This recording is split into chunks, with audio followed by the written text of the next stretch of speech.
Hello and good evening, everyone. I, Advocate Ashish Vilas Sonone, welcome you for today's session organized by Think India Pune and Adhivakta Parishad, Western Maharashtra. It would be an interesting online session with the legendary Honorable Dr. Subramanian Swamy. Friends, you all know Think India is a joint forum for students from IISCs, IIMs, NIHMNs, and National Law School universities. In short, the premier educational institutes of India. And it was formulated with an intent to bind the students with an Indian nationalistic string and to harness the national ethos and treasures with an aim of national reconstruction. Friends, likewise, Akhil Bharatiya Adhivakta Parishad is the biggest organization of Indian lawyers, and it works with the motto of Nyaya Mama Dharmaha. Since its inception in the year 1992, by the hands of or by the idea of Honorable Dattopantaji Thengdi, Adhivakta Parishad is working towards the object of resurrecting Bharatiya values and igniting universal Bharatiya ethos in the heart of advocates. The Parishad strives for improving efficacy and standards of the bar and the judiciary of the country. The present unprecedented challenge posed in front of us by the COVID 19 scenario has created an unparalleled challenge in front of the society at large. The magnanimity of the challenge and the complexities it brings to Bharata is huge. Therefore, in these troubled times, a dialogue, a discussion, a guidance from wise men can create sanity in the agitated minds. Therefore, with that intent, today's session has been organized. And I believe it is very crucial from creating that sort of calmness within the society at large by hearing from person of eminence like Dr. Swamy. Dr. Swamy needs no introduction. He is a human being par excellence. He is an economist. He is a lawyer. He is an academician. He is a politician with difference. He is the crusader of corruption and proud proponent of Sanatana Dharma. His formal introduction, if at all somebody wants it, he is a Rajya Sabha MP, former Union Cabinet Minister. Held he held several portfolios as a cabinet minister. He is a Harvard PhD. He is a professor of economics, and last but not least, BJP's national executive member. I think if at all we need to introduce Dr. Swamy, maybe a session of this kind would fall short. Therefore, without taking much of the time, I now invite Dr. Swamy to enlighten us. Over to you, sir. Okay, thank you very much, Ashish ji. I'm very proud and pleased to be part of this program, particularly since Dattopan Thengdi was associated with it. Dattopan Thengdi was almost like a guru to me in the sense that I joined Jansang. He guided me through the trade union movement. He made me president of many of the trade union subparts like the banking, NOBW, and insurance, and then railways and so on. So, I mean, he was truly a giant intellectual, and many of the things he wrote especially on Swadeshi, on integral humanism and so on, has molded my thinking. So, first of all, I say pranam to his memory, and thank you very much for this opportunity. Now, the topic you have given me is COVID-19, changing life, law, and economy. It's a tough subject because this is a growing subject in the sense this COVID, which is a new branch of a virus, the family of viruses is called coronavirus. And this is the most latest one, and 19 stands for the 2019. And so this particular virus has been deadly, and I think those days in the 1910 to 1920, when we had this influenza epidemic, our medical profession, our medical sciences were so much behind what we have today, and yet the deaths, international death rates, or the casualties have been much higher than the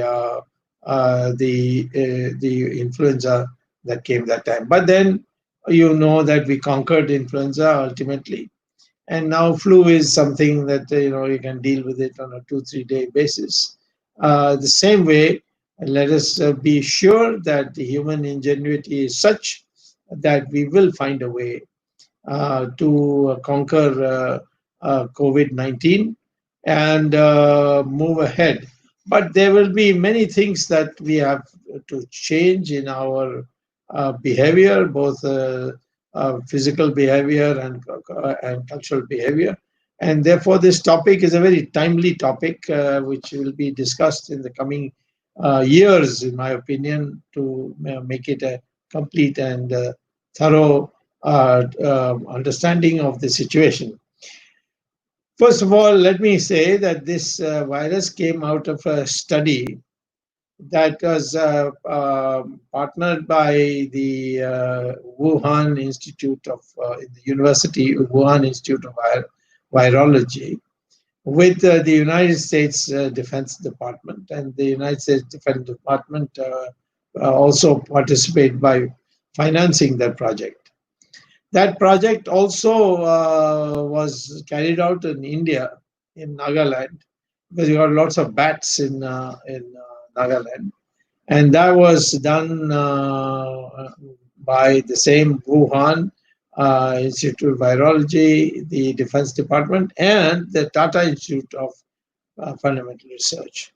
When I raised this matter, I found out that the government had never been permission had never been sought, and the government did not give any kind of permission for this, and so an inquiry is going on. But I'm saying that it has been quite easy for people to find fault with country A, country B, country C, but you will soon find that in these researches, there's a lot of countries which participate without thinking. And therefore, now we do certainly need a clear understanding of a new law which will guide in future such researches. Now, life has changed in many ways for us, and I don't think we'll ever go back to the same kind of life because of the experiences we have had in the last 60, 65 days. For example, we now know how to deal with spare time. I mean, you have no alternative but to stay at home in the lockdown, and then you found interesting ways by which you could use your spare time. I myself have enjoyed this 65 days because in my busy political life for the last 50 years, I never got a minute's rest in the sense of having nothing to do.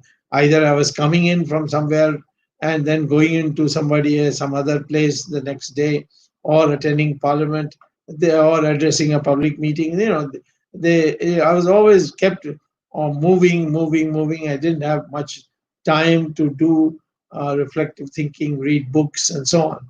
So this 65 days I've utilized for what I've always hoped one day I'll get a chance to, and that is read my books, read old notes, prepare new ideas for books, and so on. So I think this concept of how to use your spare time now for the people of India, and particularly the urban educated people, uh, is something that we have certainly learned in terms of changing our lifestyle and the ability to remove stress, because you really didn't know when is all this going to end, and so therefore you just drop the idea of any expectation whether the corona virus is going to go away tomorrow or day after. You stop thinking like that, so it became a kind of a peace of mind. Now, the other thing that is that there has been now a new awareness of personal hygiene, and I'm sure that this is now going to continue. Washing your hands regularly with soap, making sure that you where you breathe, either you breathe in a healthy place or you have a covering on your nose. This is another. And we have also discovered, at least many of us, the ancient Hindu cures, or at least which provide you with great deal of relief from Ayurveda, oil massages, and so on. And so I think you will see after this corona virus matter is over, Indians will now become more and more active in resorting to our traditional medicines and to oil massages and so on as a way of supplementing the physical exercises that we used to do to keep healthy. So this will be another major change in our lifestyle. People setting aside time for improving your health, not rushing from one place to another without actually giving your body a chance to renew itself. I also think that we have done quite well despite all our inexperience in this matter and this whole thing happening suddenly. The percentage of people who have died, which is a number which we can be sure of, and this number, certainly the number of people who have contracted coronavirus, that may be an underestimate because we have not been able to, go to many people. But in India, it's very difficult to hide deaths because we regard that as a social event where everybody needs to be informed. So, on that basis, our intelligence agencies, our medical agencies all have compiled the data on deaths, not only deaths in hospital, but even where we are getting reports from houses. And that as a percentage of the number of people contracting it is low, even though the denominator is probably an underestimate. So if the true estimate was there, the death ratio would have been much, much lower than any of these developed countries. And that could be, again, due to our immunities that we have acquired because we have had so many diseases in India which have come and gone, and there have been so many inoculations and vaccinations and so on. So a certain amount of native immunity system we developed in our bodies, and that may be the reason, but it requires a research so that we know how our future lifestyles can be modified. And the I think we could have had even less, uh, deaths or casualties if we had been well careful in the beginning about allowing travelers from China and those who have been to China, those foreigners who had been to China and then were coming to India. We entered the lockdown only on March 25th. It was a bit late, and I think we were under pressure. Government was under pressure to pass the budget. So till 11th March, we could not disperse, and therefore we could not just have the country in lockdown and parliament functioning. So I think there's some loss we have suffered because we started late, and we should have cracked down on foreigners coming to India much earlier in February, because we came to know by January 27th that there's one terrible virus which is being spread from China, and anyone coming from China could spread it in your country. Uh, we had also some strange events like this Tabligh conference, which should never have been allowed. I don't know how they. And there you see people came from countries which have banned the Tabligh Jamaat. You see, like for example, Kazakhstan or Uzbekistan, so on, and also from some of the delegates came from Xinjiang in China, and that I don't know how they came, because China doesn't allow these people to go abroad. But anyway, we woke up to it in time, and the damage was limited considerably. But Delhi casualties would have been much less had this Tabligh Jamaat had not been given permission to hold the conference. Now, when it comes to the question of laws, I think we now need a very strict law on biological experiments. Because if you have it without a strictness, it can another coronavirus can be generated, another COVID 21, 22 could be generated. And we must make sure that our country is not used as, you see, after all, this Tata Institute of Fundamental Research is it's a very shameful thing that they should have done this without government permission. And we have now Bill Gates coming in, and the trials that he's conducting of vaccines and so on, they're not tested in America. And we get carried away because Bill Gates did Microsoft, so he must be a great man in every field. It doesn't happen that way. You specialize. I might be good in economics, but I don't know any biology.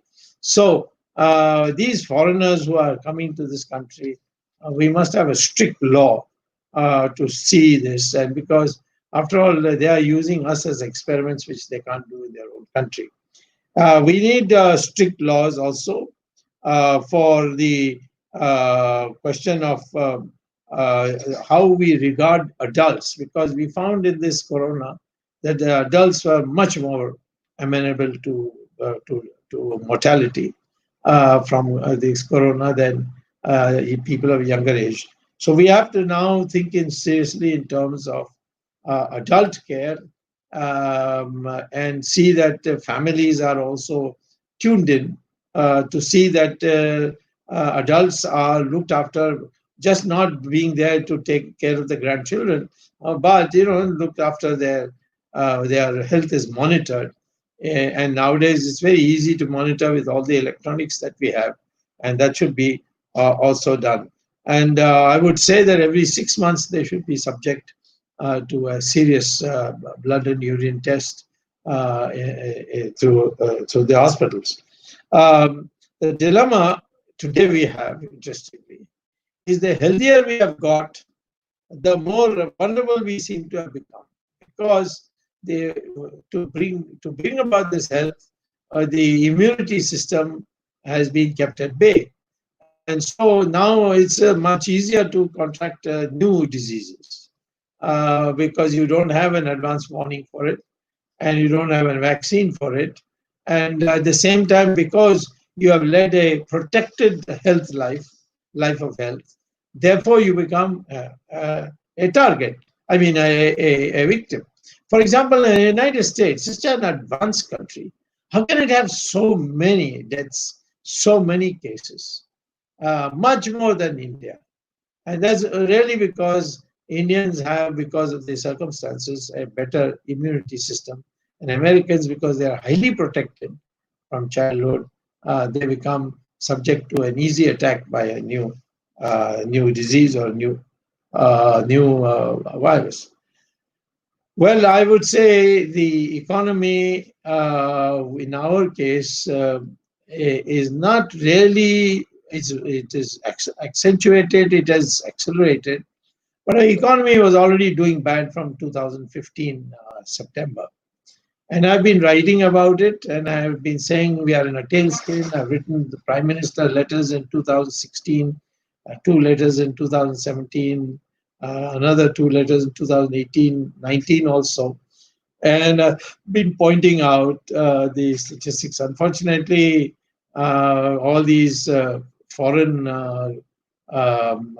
indicators, foreign companies giving indicators which are now turned against us, like Moody's, they were all giving rosy picture of India, and I was being made to look a bit like somebody who is just criticizing his own party. But actually, I was trying to alert people as an economist that the indicators that I follow, the methodology I use for calculating constant prices and index numbers and so on, are professional, and they give a much more accurate result. And I was saying that the Indian economy. So what we are having today is already a bad economy, which was going to hit the ground, and at that time the corona virus came. And so we have therefore mass unemployment. I mean, you saw this pathetic case of the workers what they're called as Pravasi Kamgar or migrant workers. They came and the human story in that. So we need now in future to think in seriously in terms of Swadeshi and Vikendrikaran, because it is this centralization and this dependence on technologies which are not easy, which can dispense with labor in no time. We need now more small units, and we need people empowered to be able to do it. So I think we have this coronavirus has accentuated the importance of Swadeshi and Vikendrikaran. I'm sure Tatavan Thegri will be damn pleased, very pleased if he was here and he heard that. So I would say now we will have to move our focus and attention in the economics away from over concentration on foreign investment, which country is bringing, how much is bringing, what does it signify, how we are celebrated all over the world, instead of that, or stock market is booming and so on. These are become irrelevant in a sense. What's more important is how the salaried classes are going to be able to save, how the salaried classes are going to be able to stand on their own feet, and how they're going to be able to pay their bills. And labor, particularly labor laws, will have to be major ways amended. And health insurance should become now an important part of our labor laws. And make sure that anybody, whether he's a migrant or not a migrant, is a temporary or permanent, will have a backup for health. We also need the Prime Minister's Secretariat needs now a crisis management team with artificial intelligence. And artificial intelligence you cannot really study unless you learn Sanskrit. That is now well established.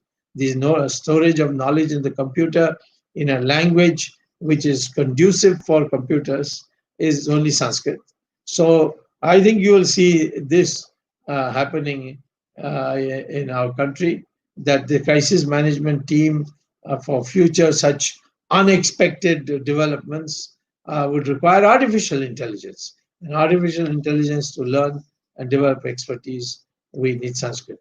So I think in all ways, while coronavirus has made us all sad and the amount of it has inflicted on us, it has definitely made us think about a major change for the future, a kind of a renaissance in our way of living. And that's how we should look at it in positive terms. Thank you very much.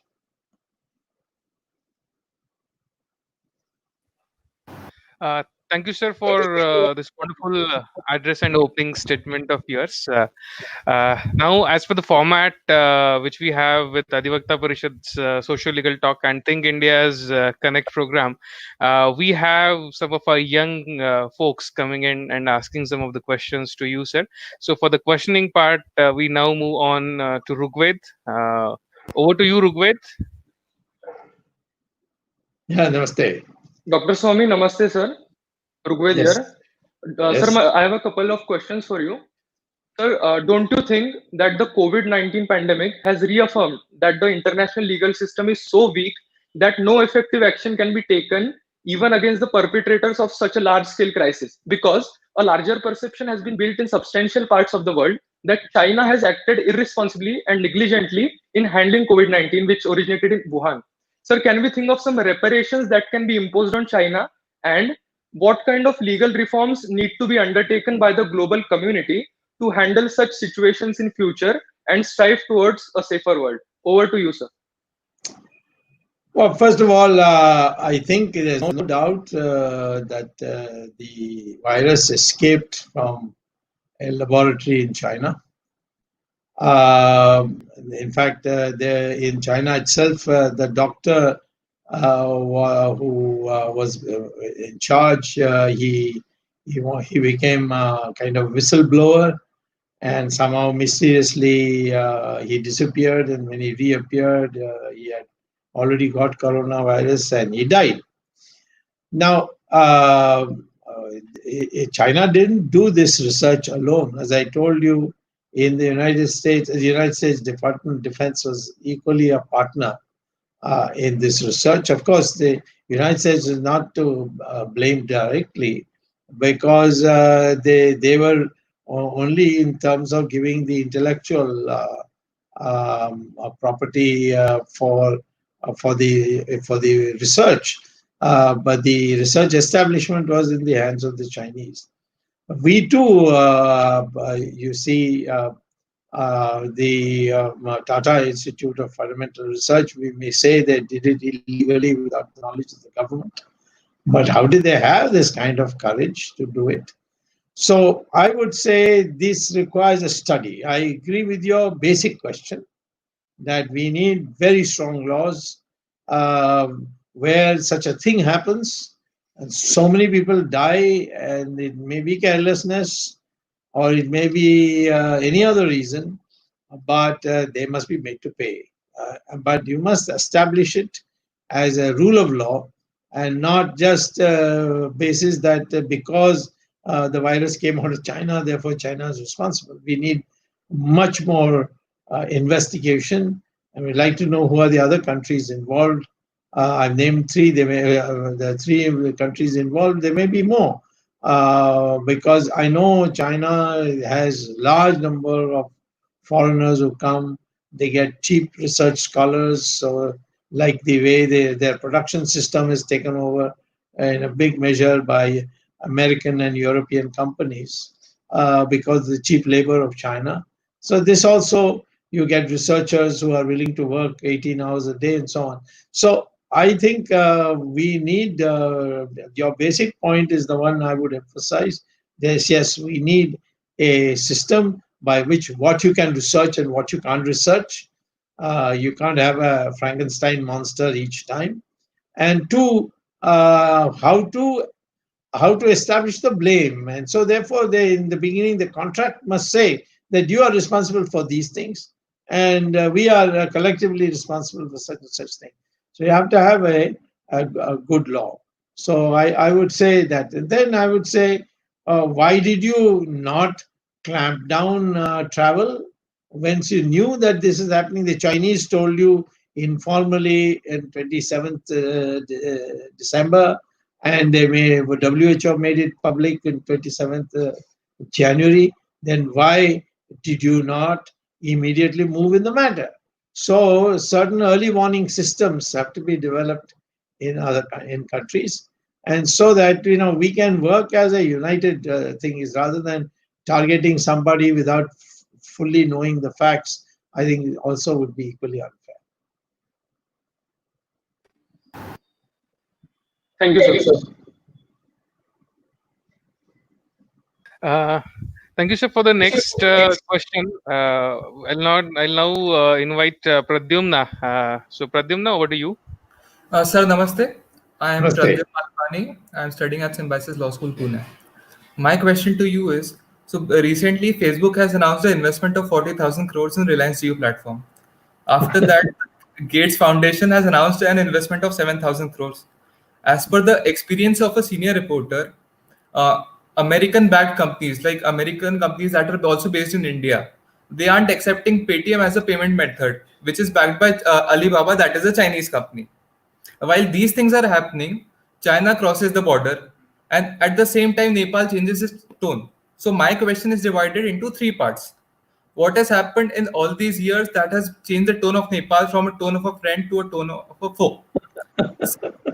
Second aspect of the question is, why do we need investment of American companies to become Atmanirbhar? And third aspect of question is, isn't our so-called dear friend Trump playing double standards with us at a time where we need support, international support against China? Over to you, sir. Well, first of all, I'll start with your last question. We can take care of Chinese without any help from abroad. The question is whether we want to explore ways which are by discussion, whether we can sort it out or not.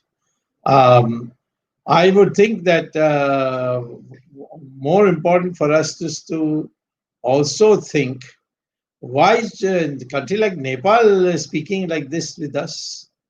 I mean, I've known Nepal, the king of Nepal, who was killed later, Birendra. King Birendra was my student at Harvard. And he was very helpful to me during the emergency. And when Morarji Desai, when he became prime minister after the emergency, asked me whether you can persuade him to hold elections.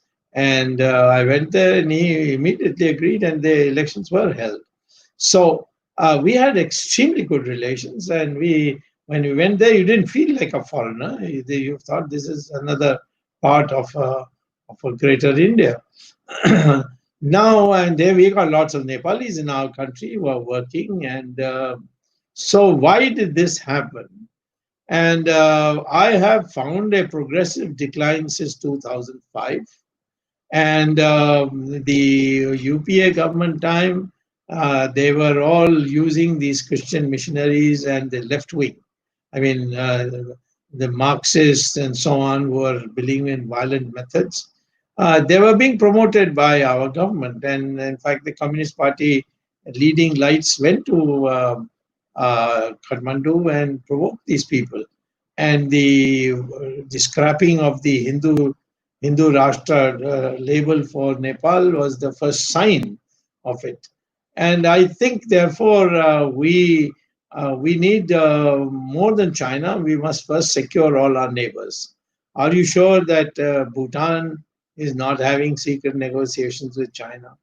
I know two countries where I played a role, and I don't think the Chinese made a very big fuss about it. One was Sri Lanka, where we had completely alienated the then president of Sri Lanka, Mr. Um, Mahinda Rajapaksa. And since I was his friend over some year, over a period, I brought him around, and then I brought him to Delhi to address a public meeting. And when he saw that public meeting, the response of Indians, he went a big chain. Then Narendra Modi spent 1 hour with him, one to one. And so now he has become solidly with us. And so we must nurture that and maintain that. We nearly lost Sri Lanka because of those crazy LTT mad people who thought that they will form a separate Tamil Elam by using violence and killing its own people. All those who are democratically minded Tamil leaders were all killed not by Sinalis, they were killed by LTT.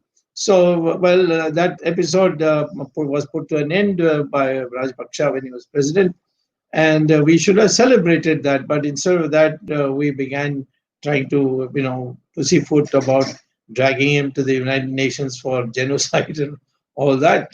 But anyway, they are back. Same thing happened. The coup. There was a coup of sorts in Maldives, and Nasheed, who was the president, he had to flee the country.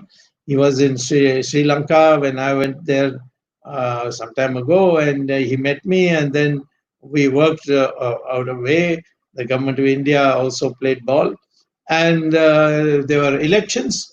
And I spoke to the Chinese about the fact that if the elections are rigged as the military rulers were planning, then both China and India's reputation will go.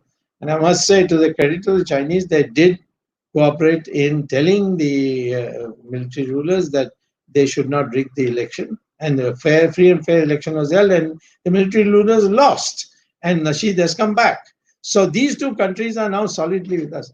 I think, therefore, except for Pakistan, which is a gone case, it's a basket case. Pakistan, in my opinion, the only solution is to break it up into 4 parts. But except Pakistan, I wouldn't. We should have been more active in getting into Afghanistan. The Americans were ready to fully support us and give us whatever we wanted. But our people are not in mood. And today it is being taken over by Taliban. And that's going to be a major factor, because Taliban plus Pakistan will be terrible for us on the Western frontier. Now, as far as dealing with China, I don't know what to say, because my dealings with them as behalf of the government, that time Morarji Desai's government, then as Chandrasekhar's government when I was a minister, we mostly got what we wanted. Kailash Mansarovar, Morarji Desai, in fact, took a bet with me that they'll never agree. but they did agree. Mrs. Gandhi herself requested me to see if the Chinese would agree not to encourage any Assam leaders who are then in agitation there, the ASU and AGP, that their volunteers were planning to go across to China and bring arms and have an armed revolution. And she asked me whether I would ask the Chinese whether they would cooperate, and their senior most leader, Deng Xiaoping, told me, yes, we will arrest them and hand them over to your police. I hope your police are there in the border to receive them, and they have kept it. So the this Chinese perfidy came because Jawaharlal Nehru wanted to protect his image. He was the one who sold out Tibet. So Sardar Patel wrote him a letter saying that you must settle the border as a condition for agreeing to Tibet, but Tibet was written off. And then Mr. Atal Bihari Vajpayee went one step further and agreed to the partition of Tibet into 4 parts. And now the Tibet that is called Tibet province in China is only 1/4 of that. Why did Mr. Vajpayee sign that agreement? I still don't know. So I think we must make up our mind. Do we want to have good relations with China? With respect. Now, it's you ask the Chinese, they'll give you 1,000 reasons why they have broken all the past agreements and come across. We have reasons. Now, this kind of thing can only be cleared if we have a clear mind that we must have a good working relations. After all, didn't we celebrate it before when Modi became prime minister? He called Xi Jinping. They went in a jula together. Then later on in Mahabalipuram in Tamil Nadu, they both went in dhoti, arm in arm. All this bonhomie, and then suddenly everything evaporates. So we must find out what is the. We don't seem to have an early warning system to tell us that something is going wrong, and when it goes wrong, only you seem to wake up to it. So I think this is the issue that I think I would. We must. It's no use relying on the United States. United States is a give and take country. Tomorrow, if you ask them to help you militarily, they say, we asked you to help us in Afghanistan and you didn't agree. And they are not easily going to get into a fight in which India and China will have a war. All the celebration that takes place in the media that the United States is now going to come to India, leaving China. Nothing of the kind, because the Americans in China are not there producing anything. They are joint ventures with China where the semi-processed goods come from East Asia, which they add value and then export it to the West. And because this adding value is a very expensive thing in East Asia because labor costs are high, labor costs are low in China. So therefore, it's beneficial for them. We don't have that kind of infrastructure. And people, when I speak to the Japanese or speak to the South Koreans, they say, well, if you want to buy land in India, it'll take 7 years. If you want to travel from Bombay to Delhi, it takes you at least 24 hours, giving all the stops, the octroys, this, that. So we have to, for us to attract the same way that China did. First of all, I don't know whether a democracy can go that fast as China did. But anyway, we want a democracy and we are committed to it and we fought for it in the emergency too. So I don't care if we go slow. But the fact is that ultimately you must create an environment where people want to come here. And you can't just simply say, oh, now they have been shut out from China, so they'll come running to India. They will go to Vietnam, they will go to Bangladesh, which is what is happening today.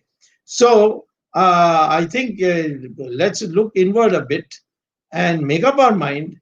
What do we want? Do we want good relations with China, or we want to combat China with the help of the Americans, or the Americans have a plan? Whether we want to be part of that plan, do we want to be a joint junior partner of the Americans like the Japanese and the Australians, or we want to be an equal partner? Will they accept us as an equal partner? All these are things to be considered. I can't really say you should have a big seminar one day for 2 days. Maybe we get more clarity in what I'm saying.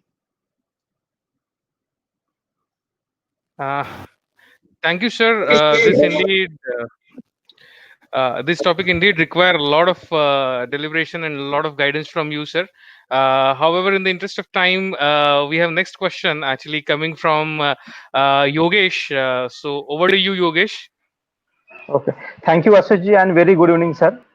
So my Good. question is very relevant and common to you. It is frequently coming. These questions are frequently coming to you, but it's popular question in the chat box, so I have to go with it. So lockdown was imposed with the belief that India would be able to deal or eliminate COVID-19 from the face of India frequently or early in the earlier lockdowns. So Yes. we extended them. So the initial motto was to use the Brahmastra in toto, that is total economic and human lockdown. So on the entire country, though the initially small part was under the infection or spread, and thus by doing so we are able to contain COVID-19 successfully or quite significantly as compared to the western world or developed country. But when it comes to the economical perspective, do you think Yeah. that it is an unplanned move at the beginning, and as India could see a significant contraction in GDP, in fact it could cause shrink about 10% of its original volume, causing total estimate loss about 20 lakh crores of possible income, and this will be a historic fiscal depreciation in last 40 years. So what is your view on the same? What advice you would like to give in order to decide the forthcoming economical measures to sustain our economy in the future? Thank you. Well, you see, I've written about this in 4 installments, and the 5th installment is coming on Sunday in the Sunday Guardian. And so, if you go to Sunday Guardian's website, you'll see it all. But let me summarize this. First of all, be very clear that the economy is not declined like in the United States. United States, the economy has gone into a recession because of the COVID-19 or coronavirus. It's due to that. In our case, it has got worse because of coronavirus, but we were already going down. In fact, before the coronavirus entered India, let's say end of February, our GDP had already fallen to 3%, and I suppose it'll be negative for about 5.5% by the time we come to 1st April 2021, and because it's the coronavirus will have accentuated it. We have caused massive unemployment in the country. We have caused massive cut in profits of companies. And government itself is out of the present resources it has exhausted most of it. So what do? So first of all, in a brief, let me say that what is the problem with the Indian economy? The Indian economy's problem today is, now everybody is saying it, but when I first said it, people didn't believe it. And that is that we have a demand shortage. We really don't have, relative to the demand shortage, a supply shortage. So to take measures which help promoting demand, which means, in my opinion, putting money into the hands of the people to go and spend. And these migrant workers, we shouldn't have allowed them to leave. We should have said, yes, listen, how much money you are getting, we'll give it to you. Of course, you need a system for reaching it. Maybe all the things that Modi had set into motion about Aadhaar card and so on and so forth, we may have had a system where the money could go. He had, in fact, in 1 or 2 schemes, sent money directly into the bank accounts of people. So that should have been tried. And tell people, go and buy. And every day there will be a lockdown, but between 5 o'clock and 7 o'clock in the evening, you can go and buy your vegetables, provided you have the social distancing and your mask. And if you don't have, you'll be arrested. So that way, we should have not done this in 4 hours notice, in a sudden announcement. I think that has definitely was an overkill, in my opinion. So today, empower the people to go and buy. And Prime Minister announced 20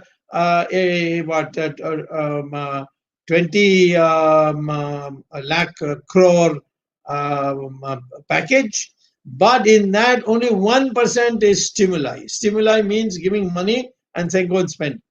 No questions asked. Americans are doing that.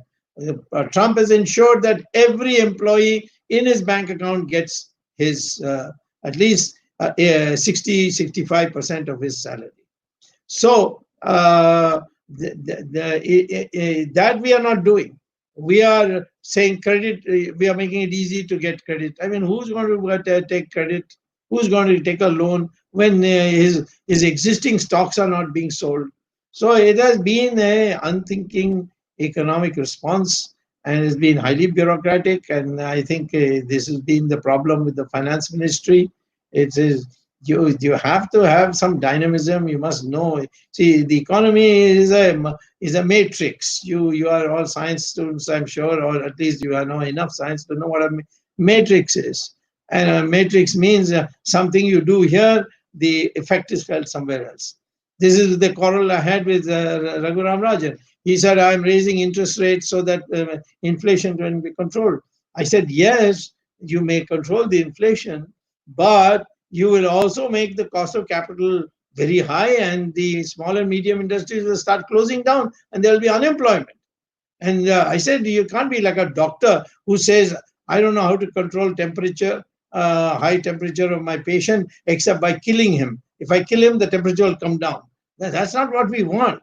We want a healthy person whose temperature comes down. So this is the essential problem. Even today, we do not have a demand stimulating stimuli. And all we have is all these fancy sounding terms about on credit and so on. And therefore, I don't think you will have your economy improving even if the lockdown is removed. It's only going to get worse. Thank you, sir, for your insights. And we all have seen the efficacy of your words about Honorable Raghuram Rajanji and what happened afterwards. So Yeah. hopefully, Too the bad. advice. I'm sorry. Yeah, I'm sorry I yeah, turned out to be right. It's very sad. yeah, yeah. And hopefully, we really don't want to end up like this in the present scenario as well. Sir, now the next question is coming from.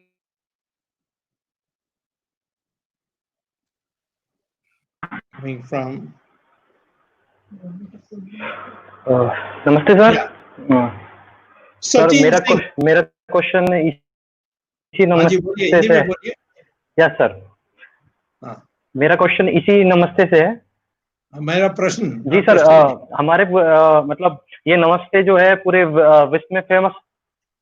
हमारा प्रश्न जो है पूरे विश्व में हमारी नमस्ते famous हो गई है, प्रसिद्ध हो चुकी है.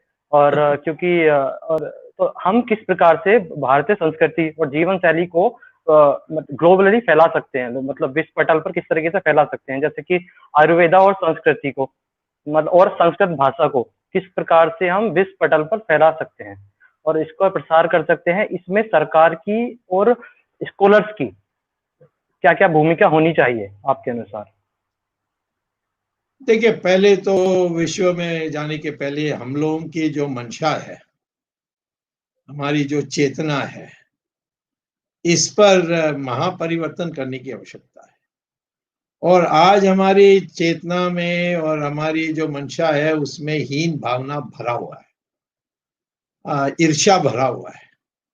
और ये इसको दूर निकाल, इसको हटाना है जब आपको अपनी देश की वास्तविक इतिहास पता लगेगी. हम लोगों को आज भी अंग्रेजों ने जो पढ़ाया वही पढ़ रहे हैं और उसमें हीन भावना आना स्वाभाविक है. तो पहली बात मैं ये कहूँगा. दूसरी बात मैं कहूँगा कि ये शीघ्र नहीं हो सकता, परंतु धीरे धीरे हो सकता है. परंतु कम से कम धीरे धीरे के लिए तो कुछ योजना बनाने की आवश्यकता है. वो है सबको देवनागरी सिखानी चाहिए और जबरदस्ती नहीं सिखानी चाहिए. उन सबको कहना है आपको संस्कृत सीखना है तो हम मुफ्त में आपके लिए या निःशुल्क आपके लिए हम व्यवस्था कर देंगे. और क्योंकि भविष्य में आर्टिफिशियल इंटेलिजेंस की जो भाषा होगी वो संस्कृति होगी, उसके लिए कई रिसर्च हुए हैं। आप गूगल में जाकर कहेंगे, टाइप करेंगे संस्कृत फॉर आर्टिफिशियल इंटेलिजेंस, आपको अनेक पढ़ने के लिए साइटेशंस मिलेंगी।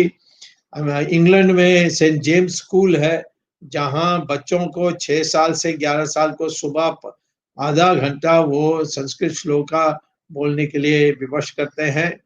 और प्रिंसिपल कहता है कि मेरी राय है, मेरी रिसर्च के अनुसार इन श्लोका को रोज 6 साल के बच्चे से 11 साल के लड़के तक यानी इसकी जब करोगे, इसकी प्रवचन करोगे, तो फिर तुम्हारी जो ब्रेन है या मस्तिष्क है, उसकी जो डेवलपमेंट है वो कई गुना ज्यादा होगी दूसरे स्टूडेंट्स की तुलना में। अब ये सारी चीजें पता लग गई है।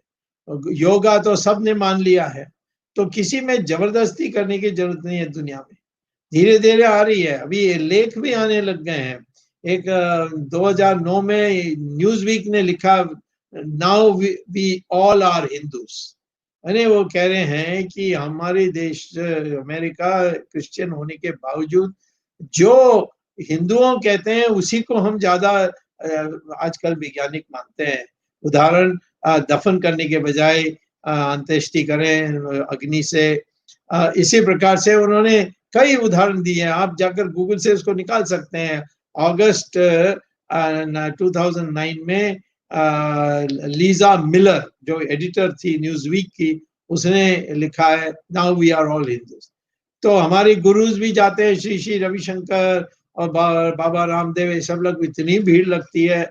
उन्हीं के लोग, यानी हमारे लोग नहीं, जो वहाँ के जो स्थानीय लोग हैं या जो सफेद चमड़े के लोग हैं, वो सब वहाँ इतनी बड़ी भीड़ में आते हैं क्योंकि वो मनस की शांति चाहते हैं, उससे सीखें। तो मैं ये कहता हूँ कि भारतीय संस्कृति हो, और धीरे धीरे हमारे देश में भी नौजवान जब पढ़ने के लिए जाते हैं या फैक्ट्री में काम करने के लिए जाते हैं तो ये पश्चिमी ड्रेस पहन सकते हो, परंतु रविवार तो कम से कम कुर्ता पैजामा पहनो और अपनी भारतीयता दिखाओ। हमारी महिला तो आज भी अधिकांश लोग साड़ी ही पहन रहे हैं। मैं कहता हूँ ये मंशा पैदा करने की बात है। तो धीरे धीरे इस प्रकार से हमारे देश में एक जब चेतना जग जाएगी और हमारे जो पूर्वजों ने जो चाहा था उसके अनुसार हम अपने जीवन में आगे बढ़ें, और ये सारा जो झूठे आर्यन द्रविडियन थियोरी और ये जो वर्णा है, जन्म से बना है, ये सारी झूठों को धोकर एक भारतीय ऐसा खड़ा करना चाहिए जो कश्मीर से कन्याकुमारी तक और डिब्रूगढ़ से जामनगर तक हर भारतीय अपने को भारतीय माने। उस प्रकार की मंशा पैदा करने की आवश्यकता है।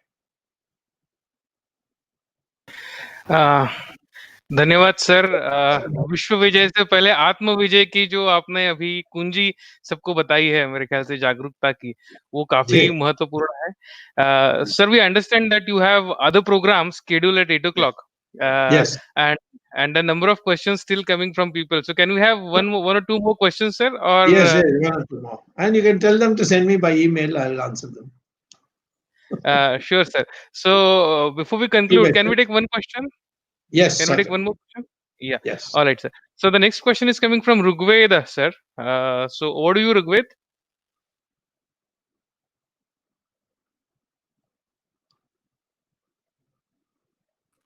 Tell me anyway the substance.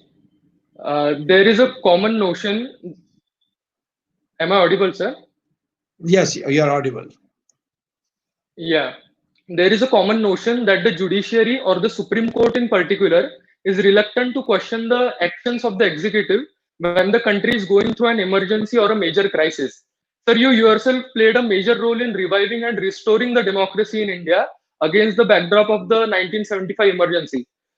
Sir, some people are now questioning the probity of the judiciary attributed by its so-called reluctance to strike down the executive actions during the COVID-19 pandemic. So my question to you, sir, is such a comparison between the 1975 emergency and the COVID-19 pandemic with respect to the role of judiciary well-founded and tenable? And second is, do you think the state of our judiciary during this pandemic is that gloomy? Over to you, sir. Well, in India, nothing is gloomy. I remember in 1957, there was a foreign exchange crisis, and everybody said, "You're finished now. And rupee will go to 10,000 rupees to a dollar," and all that. Nothing of the kind happened. Then 1965, there was a drought in our country. We didn't have food grains. We were begging the Americans. They were sending PL 480, and the New York Times had a headline: "India is surviving ship to mouth."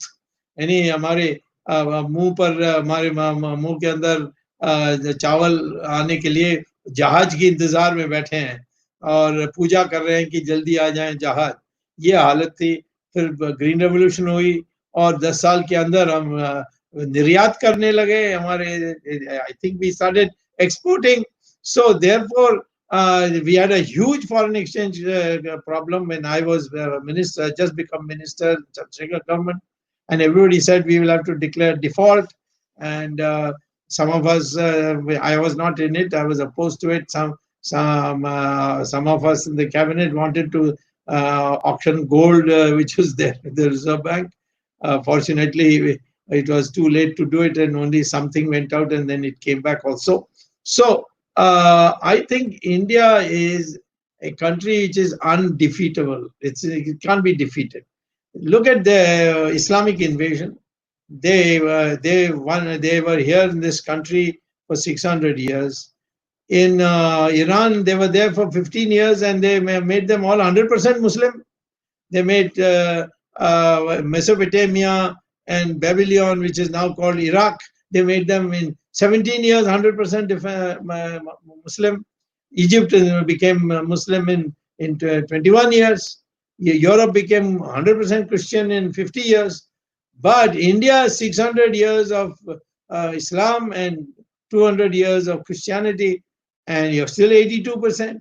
So this country can't be defeated because of our decentralized system and the enormous culture, the past culture which is there in our system. It is not being articulated. So I have no doubt at all that all these problems that you're facing today will overcome, and by 2030 we will overtake China, and by 2040 we will be a challenge to the United States on innovation, and therefore we will defeat the Americans on innovation. We'll overtake them and go ahead of America also. This is what I visualize for India. Thank you very much, sir, for this visualization, and your prophecies have always been spot on, and we believe 2030 will see that resurgence of India. So, sir, before we end, there's one question which is coming from all the audiences which we have, live audiences. The Yes. question is about the Deccan Herald and the so-called National family. Yeah, I'm sorry, National Herald. National Herald case, sir, and the so-called family Yes. that has looted, I mean to say, in a way, to the country. So people have questions about that, sir.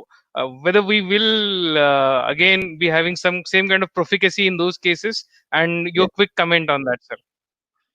Well, at the moment, they are these 7 people who are accused, which includes Sonia Gandhi, Rahul Gandhi, Motilal Vora, Oscar Fernandez, Sam Petroda, and this Suman Dubey. And then, of course, there's an institutional young Indian that's also got taken as an accused.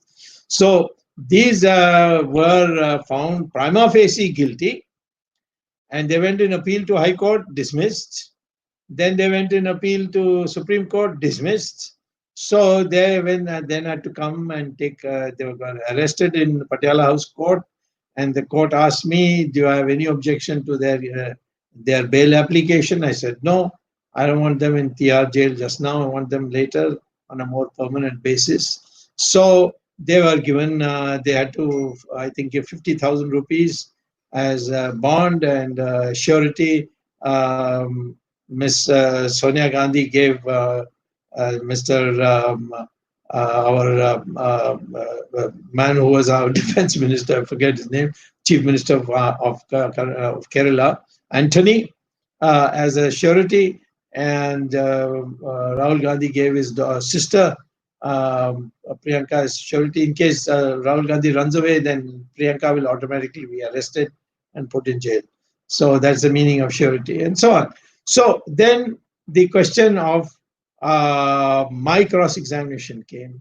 There are 7 accused, each of them as a senior lawyer, and they're gone asking questions, gone asking questions. And mine is not based on witnesses that somebody saw somebody shooting or taking out a knife. Mine are based on documents. And every document they'll say, no, we don't agree, it's a genuine document. So I have to call a witness, and that witness has to prove that this is a genuine document. So this kind of, even documents they themselves are submitted to the court, they are now disowning, saying, no, no, you prove that it is that we had submitted to the court. So all kinds of delaying tactics are there, but don't lose heart. In the beginning, there was some obstruction from Mr. Arun Jaitley, but now he's not there, and the Prime Minister has made sure that there's no block for me. And so I would think that once this corona matter, all the adjournments that have taken place since March are due to the corona. And once it is over, the cross-examination will take place. I've already done several hours of cross-examination. And very soon that will be concluded. Then charges will be framed and trial will start. So if there is no new crisis in terms of health hazards or closed down or locked down, I would say that by next year, spring 2021, you should see all these people in jail, because there's no escape to it.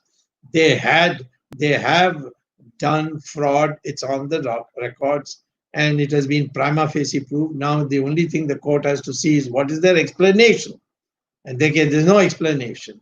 And so I'm 100% certain of winning, unless, of course, somebody from the government, our government, starts blocking it. I don't think anyone is there capable of doing that, and nor will the Prime Minister allow it. So therefore, I'm sure that this will be taken to a logical conclusion. I told you Ram Mandir will be made. Everybody said, nah, aise bol raha hai, kal kahega, parson kahega, aise badhate jayega. But I said, no, it will be done. I was only late by 7 months. And that 7 months was because some mediation business came in the way. But otherwise, I predicted it, and it happened.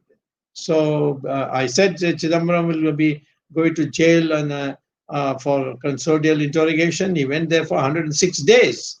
And people said, nobody can be, Chidambaram will never go. He's a lawyer. He knows this judge, he knows that judge. As far as our judges are concerned today, Supreme Court, High Court, I'm not talking about individual cases. There are 1 or 2 people and they got transferred recently. But I would say our Supreme Court judges are very fine people, and they have a problem. You come to during this kind of crisis period and you want things to change. How are the judges supposed to know what what needs to be done? They can see whether something is flouting a law or not flouting a law. And if they think that it's not flouting the law, they will say, no, what the government is doing is correct. I don't think you should have such high expectations that the job of the Supreme Court is to oppose the government and prevent them from moving forward.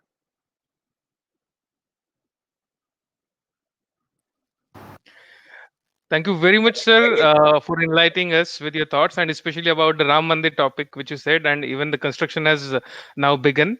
So thank you very much for this enlightening session, sir. And we understand that you have your next engagement for you. And Yeah. on behalf of the organizers, once again, I would like to thank you for giving Yeah. your precious time for us. Welcome. Uh, yes, This is sir. Parivar's program, so you're welcome anytime. Yes, sir. Yes, sir. Thank you very much for your time, sir, once again. And I would like to thank the audiences from across the country and the world over for joining us for this session. And there's a small request for all the persons who are listening and tuning into this program. please like and follow our Facebook and YouTube channels and subscribe us, so that next time when we have Dr. Swamy and other eminent persons like him on the channel, you will get notifications very quickly. So once again, thank you very much, everyone, for this wonderful program. Thank you, Dr. Swamy. Thank you very much. Thank you.